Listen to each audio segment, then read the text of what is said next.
Hello and welcome back to Talk of the Traitors. I'm Benedict Townsend. I'm Hannah Townsend. Joined by... Suki Townsend. Suki Townsend. The audio listeners are like, we can't see her. Imagine the smallest, cutest cat in the whole world. She's sitting like a human, isn't she? Well, she is a human. She's our daughter. Well, she is our daughter. You're our firstborn, aren't you? Yes, you are. It's officially Friday. And it has been for the whole of the day. I think you guys are going to regret so hard asking for Yap at the top of the episode. Well, I've been suggesting topics. Hannah's been shooting them down. And then she came out with, it's Friday. Rebecca Black over here.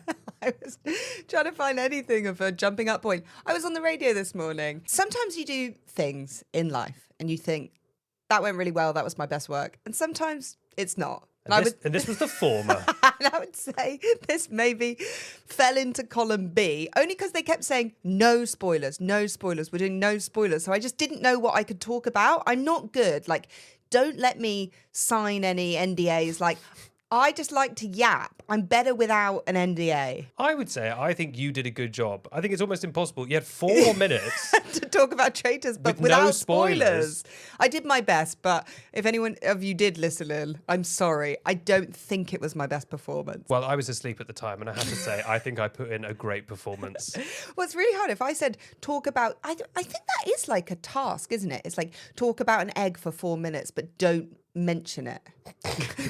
An egg? Isn't that something that... That sounds like one of those lame, like job interview things. Yeah, those performance tasks or something like that they would say, like, describe it without using the word egg. I remember once there was this thing that, as a younger man, I was so enamored with, which was Thomas Edison, the great inventor, invented, I don't know, maybe did he invent the light bulb? Yes, he did. Well, I think he invented a light bulb. Anyway, he invented a light bulb, and one of the things was when he would take people to lunch to interview them to, like, work for him, he would watch and see if they put salt on their food before tasting it. Right. Because then he would say to them, aha, but what if I had told the chef before now to lace your food with tons of salt? Now you've oversalted it. And there would be some kind of lesson in there about how, you shouldn't be presumptuous. And I always thought, wow, what a genius, this inventor. And I remember telling that to someone once and they went, wow, what an annoying guy. It was like a slightly wake up moment for me as an adult of like, there's a fine line between being a twisty genius and just being a pain in the arse. I mean, we go hard for salt, me and you. Oh my God, we yeah. love salt. So no Listen, matter... if you're a slug, don't come round. Like that X at the end in front of Judy's face. Don't come round. Where they sadly pan to the picture of Ross with a big X. No, we go hard for salt. So there's nothing that you could bring me that I would say is too salty. It's called rock salt because it frickin' rocks, okay?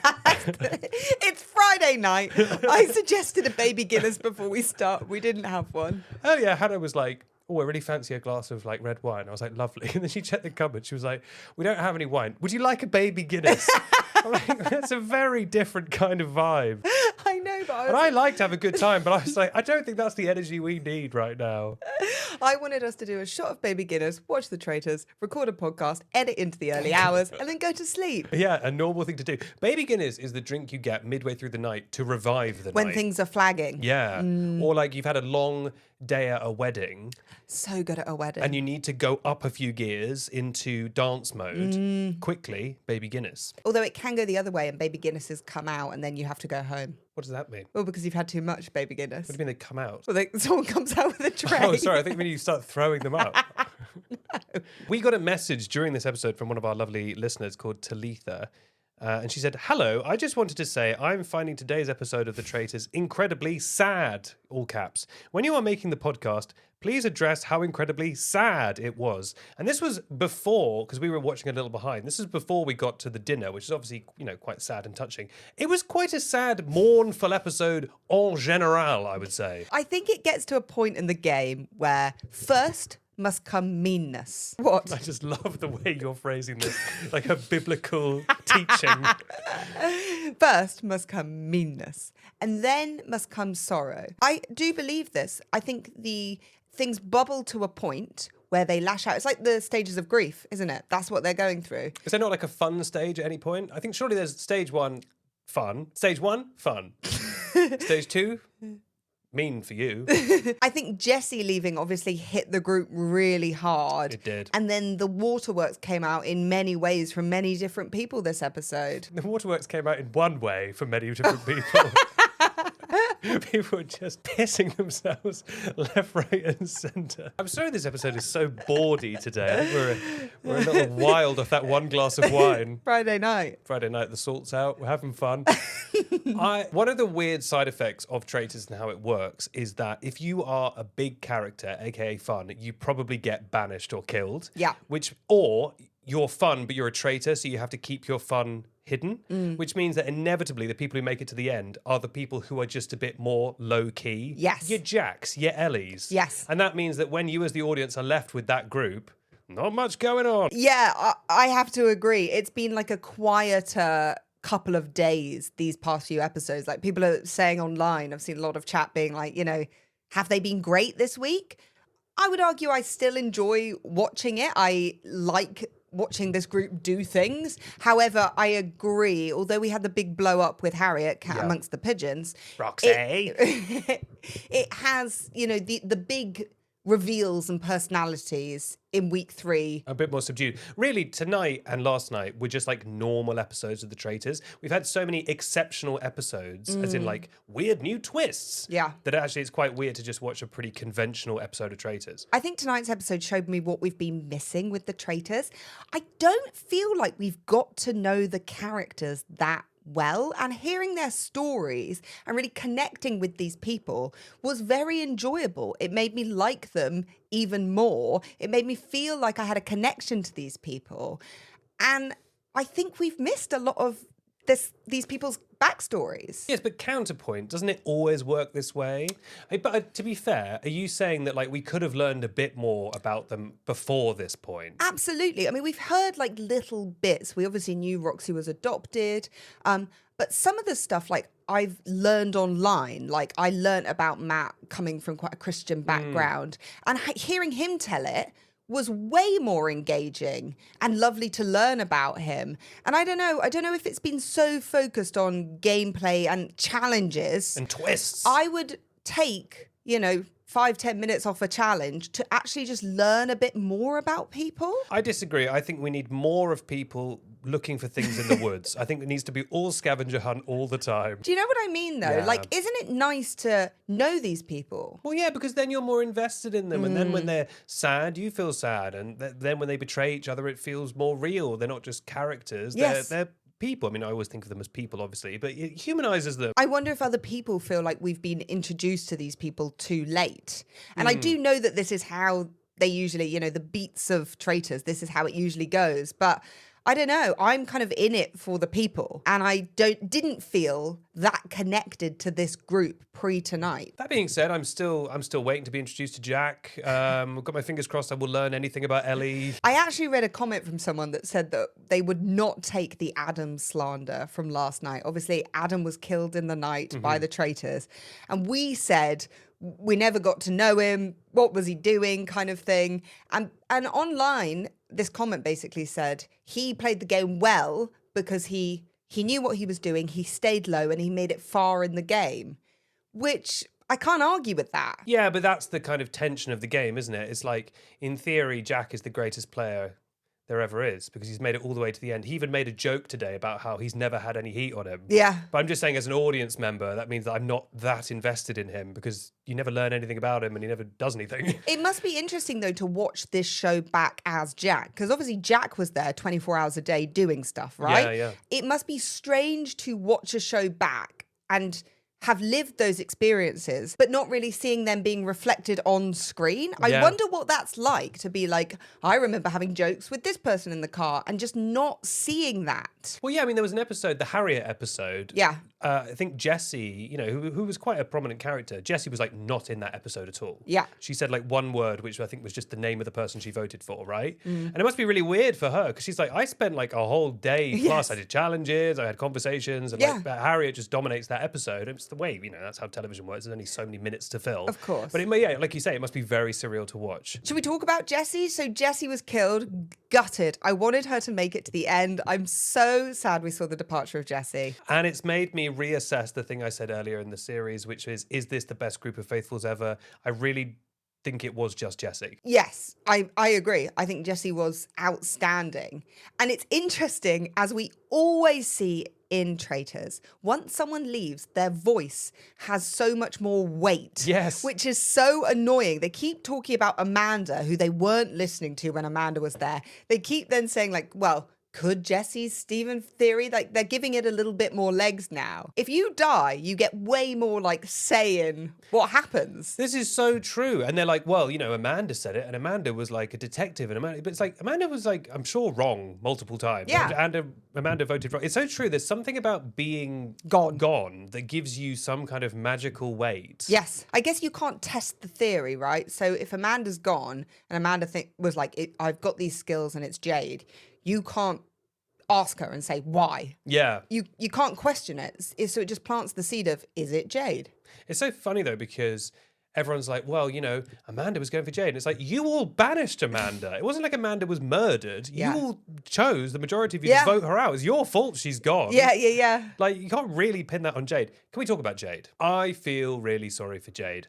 I think the Jade thing has gone from an eye-rolling annoyance to like, I genuinely feel sorry for her. I don't really understand why everyone guns for her so much. I know that she doesn't defend herself that well because she can be a little prickly. But as she said in this episode, and I'm glad she finally snapped a bit, I would be prickly if also, what's really annoying is the double combo of everyone constantly saying she's a traitor, but then they don't actually vote for her. Because if they really all believe that she's so suspicious, she would have left immediately. Yeah, I mean, when it looked like Jade was going, I said to you, gosh, I'd love to watch Uncloaked and hear her thoughts on the game now she's out of it. Like, did she have a good experience in there? Because the only clips we really see of her is her being accused or being upset this episode, which was hard to watch. I'm sure she did have like the experience of a lifetime. It's just I don't know that we saw her having the experience of a lifetime. They don't leave in the clips of her like laughing and joking. No, we really didn't see that from her. When Roxy started the big speech, oh my god, and he started going red, and we were all kind of like, is this going to be it? And she said, I don't think it's Stephen. Right. He kind of laughed as well.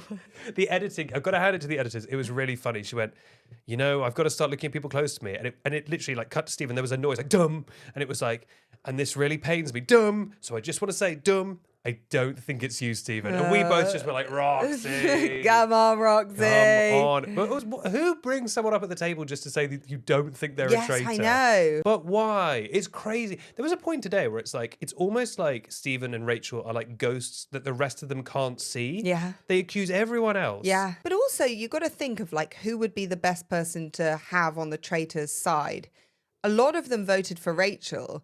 And should you not think whoever you're going to vote for, yes, would it not be smart to be like, would they make the best traitor? That's essentially what you're saying, right? Yeah, that's a really good point. Yeah, a lot of them voted for Rachel. That said, Rachel's kind of going out hard for Stephen. Obviously, she made the big announcement at breakfast. She doesn't really need to do any of these things. It's very interesting to watch. When Stephen's name came up, she said, he'd be daft to do that.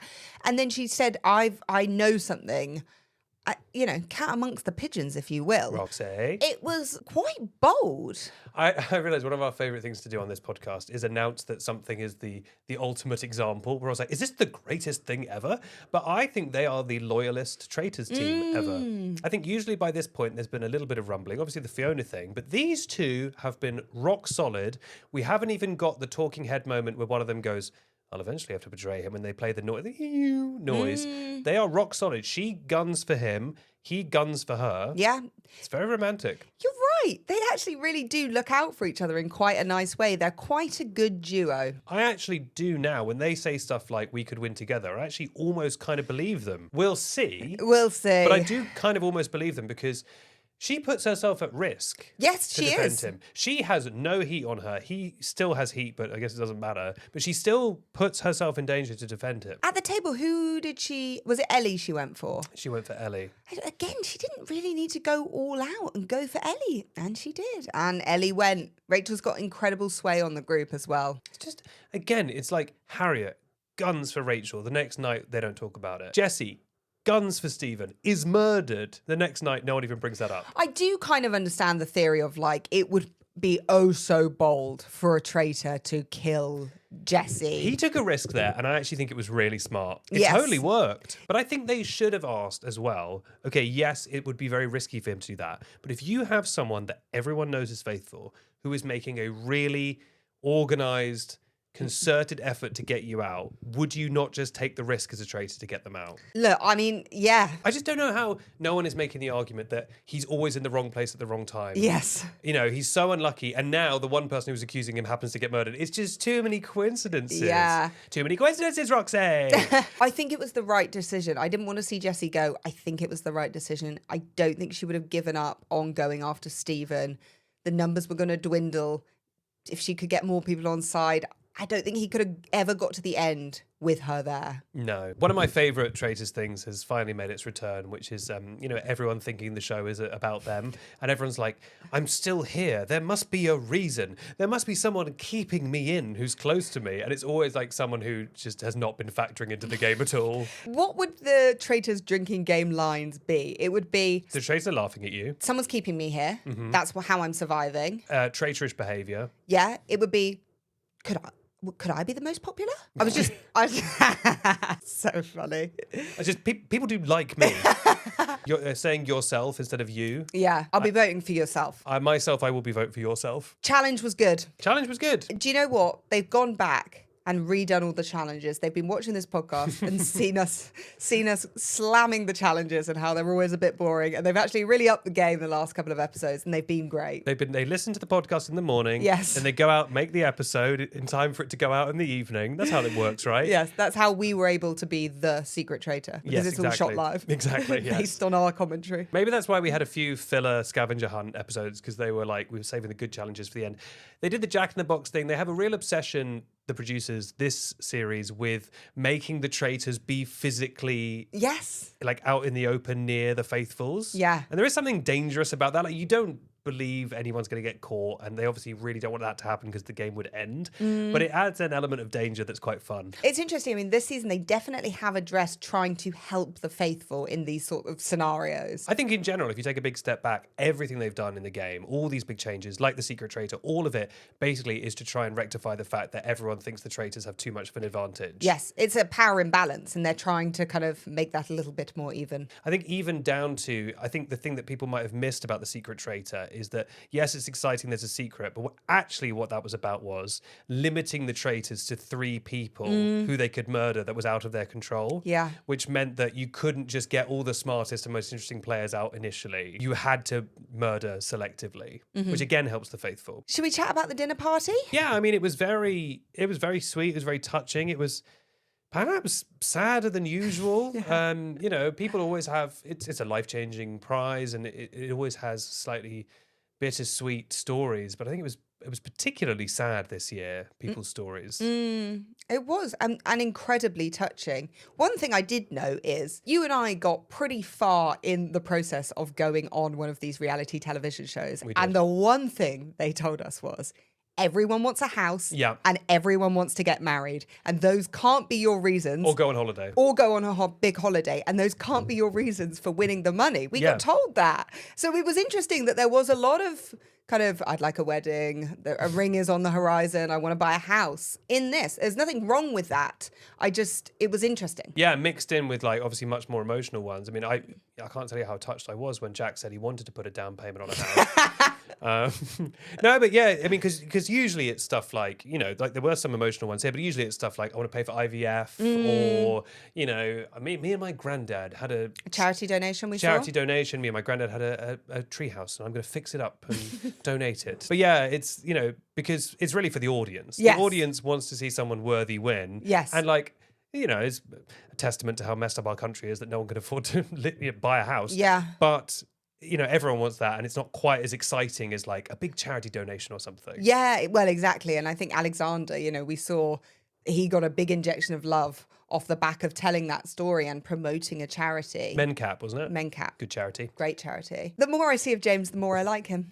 Yeah. He was very sweet in response to everyone's reason for winning the money or their stories, and I really like James. Yeah, I will say he's the one exception to, my theory that like big personalities don't make it to the end. Like he's obviously such a character.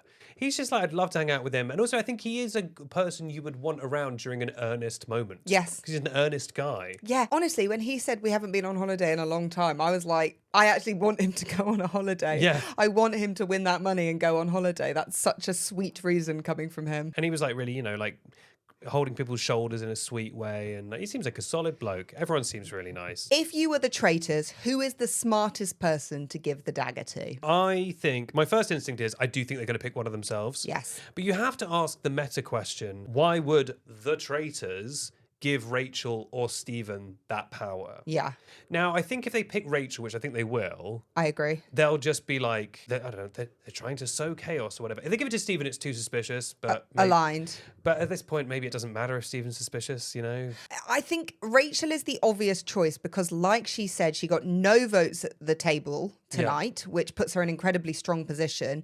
And then she can spin it, and I think she will know this as, who am I close to in here? I've now got to look at who I'm close to who would give me this power. Is there anyone left that she's close Well, to? I was just thinking, well, Ellie's gone, and apparently they were quite close. Who is Rachel close to that would give her that power? She's like, I have to look at you, my best mate, Faraz. Can I just say, by the way, Faraz, unbothered king. I love him. It's just a game. The more I see of Faraz, the more I like him. And the only reason I didn't know Faraz is because he wasn't getting much screen time. Yeah. We're finally seeing a bit more of him. He's just a cheeky chap. He's a Geordie. Chilled. I'm pretty sure he's a Geordie. Or perhaps a Mackham. He's chilled. He's got good vibes. He takes nothing personally. There's a bit where he's like, I'm sorry about that. He's like, I don't mind. Yeah. I'm trying to work out in my head who she can pin it on that would make most sense, that would give it to her. Because if you're a traitor, it is incredibly hard to know who the best person to give it to is. I think you got to stick within the team, right? Or does it cause too much heat? But as they said, that then gives the traitors basically the power to immediately banish someone. They have numbers on their side then. Does it make sense to give it to Faraz? If Faraz isn't voting for either of them and doesn't feel like a loose cannon, and maybe they could kind of sway him. But he has said Stephen once or twice. I think you want to give it to someone like Roxy. She made a speech about how Stephen wasn't a traitor. That's who you give it to. It just gives someone so much power. And like Stephen said, between them, they have enough votes to get someone out. Can I say, by the way, I think this is a good addition to the game. This is a good amount of twist. It's funny that last series, they added the seer, which was the first time they'd ever added one of these twists, and it didn't work very well. And then it's funny that this time round, they've done 5 new things. Yeah. They've got, they've got the secret traitor, they've got the thing where you can ask the confessional. Yes. But I think they've all been pretty good, but I think this is maybe the best addition to the game that doesn't change the game. Because you've got to think in so many levels of who gets it and what will people think. Yes. And that is tough. And it also doesn't give anyone an obvious advantage or disadvantage in the way that the seer was kind of a thing that doomed you. I think they're going to pick Rachel, though. My money would be on picking Rachel. I think it's silly to go outside, but does it put too much heat on her? I think it will be a Rachel or, like you say, maybe a Roxy. But also, when you're late enough in the game, I think you can start being more blatant because the numbers aren't there to get rid of you. Yeah. Rachel's had no heat on her. Yeah. I think she can start taking risks. Yeah. Because she's got one other person to defend her, which is so much power. Yeah. Okay, we're entering Traitors finals week. Do you have any predictions for the grand finale? I think we're going to see a traitor win. Traitor or traitors? I don't know. From my knowledge, I don't know traitors who've won as a group. It usually is traitor alone. I would like to see a double traitor win. I actually really enjoy these two as a duo. Are they at some point possibly going to have to recruit? I don't know. I think it's too late for recruitment, possibly. That'd be such a late recruitment. You're right. If anyone is going to win as a team, it's these two. Yeah. I do, but they're so loyal to each other. They work in each other's favour. Yeah. That being said, that late stage betrayal, I could see either of them betraying the other one. Unfortunately, they both understand that's how it works, and I agree. Do you think we're going to see a traitor win? Yes, I think a traitor or traitors is going to win. Do you think we're going to see any more twists before the end of the game? Let's see. Well, yeah, but do you think we're going to see it? Imagine if the whole podcast was just me and you going, we'll have to wait and see. Possibly one more twist. I don't think we're going to see anything like the seer again because it didn't really work for this version, but maybe there'll be something else. Do you think we'll have any more familial reveals? No, I actually don't think we will. It does strike me as if there was going to be a series where they'd kept a grand secret from the audience, this might be the one. Yeah. 'Cause it's been quite a gimmicky one, But if someone was related at this stage, we would have seen a photo of them. yeah. Like, I just think it would have come out online. Like, Ellie and Ross, that photo came out pretty fast. I think we would know. And on that note, we'll see you in a couple of days. Make sure to follow if you haven't already to get all the latest episodes first. Plus, look, you always laugh, but we need people to follow. I don't know why this is so silly. And we also, of course, post other things, non-Traitors things. We have lots of exciting interviews we've done. We interviewed the cast of 28 Years Later, The Bone Temple. Good movie. So you can find that on our TikTok and YouTube and other places. See you next week. See you next week. Bye. Bye.